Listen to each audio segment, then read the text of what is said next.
வள்ளலார் கண்டுபிடிச்ச ஜோதி புல்னு ஒன்று இருக்குது. அந்த ஜோதி புல் என்னென்னா மண்ணில் விளையும். சாதாரண மற்ற புல் மாதிரி தான் மண்ணில் விளையும். அதை கட் பண்ணி எடுத்துட்டோம்னா அது காஞ்சி போயிடும். மற்ற புல் மாதிரி அது காஞ்சி போயிடும். அண்ட் அந்த புல்லை வந்து தண்ணியில் போட்டோன்னு வச்சுக்கோங்க, அந்த ஜோதி புல் அப்படிங்கிறத தண்ணியில் போட்டோன்னு வச்சுக்கோங்க, அது மறுபடியும் உயிர் வந்துடும். அந்த புல்லுக்கு வந்து மறுபடியும் உயிர் பெற்று அது அசைய ஆரம்பிச்சிடும். இதுவே மற்ற புல்லெல்லாம் அப்படி ஆகாது. ஓகே, இப்போ இந்த வீடியோவை பாஸ் பண்ணிவிட்டு உங்களுடைய கமெண்ட்டை போடுங்க. பாஸ் பண்ணிவிடுங்க, தயவு செஞ்சு பாஸ் பண்ணிவிட்டு நீங்கள் என்ன நினைக்கிறீங்க அப்படிங்கிற கமெண்ட்டை போட்டுருங்க. ஏன்னா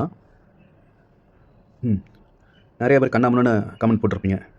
உருட்டு உருட்டு ஓ வாய் ஓ உருட்டு அப்படின்னு சொல்லியிருப்பீங்க கண்டிப்பாக.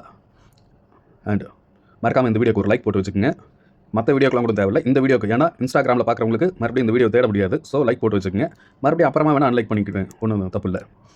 யூடியூப்பில் பார்க்குறவங்களுக்கு ஒன்றும் பிரச்சனை இல்லை. ஷார்ட்ஸ் பார்க்குறவங்களுக்கு ஹிஸ்ட்ரியில் இருக்கும், நீங்கள் எப்போ வேணால் பார்த்துக்கலாம். ஸோ ஓகே, இப்போ நான் சொன்னது வந்து கமெண்ட் போட்டிங்களா? கமெண்ட் போடலைன்னா மறுபடியும் இன்னும் கொஞ்சம் நேரம் டைம் இருக்குது. ஏன்னா இது வந்து ஒரு 3 நிமிஷம் வீடியோவாக தான் போட போகிறேன். ஸோ கமெண்ட் போட்டுருங்க, வெயிட் பண்ணுறேன். கண்டிப்பாக கமெண்ட் போடணும். மற்ற வீடியோஸ், என்னோடய வீடியோஸ், மற்ற நிறைய வீடியோஸ்லாம் ஏகப்பட்டது போட்டிருக்கேன். அதுக்கெலாம் கூட ஒன்றும் தேவையில்லை, லைக்கும் போட வேண்டாம், ஒன்றும் தேவையில்லை. இந்த வீடியோக்கு வந்து மறுபடியும் நீங்கள் பார்க்கணும் அப்படின்றதுனால சொல்கிறேன். கமெண்ட் கண்டிப்பாக போடுங்க. நீங்கள் என்ன நினைக்கிறீங்கிற கமெண்ட் போடுங்க. அதாவது வள்ளலாருடைய ஜோதி புல், அந்த புல் வந்து மண்ணிலேருந்து பிச்சு எடுத்துட்டா காஞ்சி போயிடும். மறுபடியும் தண்ணியில் போட்டால் அது உயிரோடு இருக்கும். ஓகே, கமெண்ட் போட்டிங்களா? நான் சொன்னது உருட்டு அப்படி தான் நீங்கள் நினச்சிட்டு இருப்பீங்க. இதை நான் சொல்லுங்க, ஆதாரம் படத்தில், ஒரு படத்தில் வந்த ஆதாரம் இருக்குது. அதுதான் இப்போ பார்க்க போகிறீங்க. காஞ்ச புல் மாதிரி காட்சி அளிக்கிறது மேல கொஞ்சம் தண்ணி போட்டா உடனே உயிர் வந்துடும்.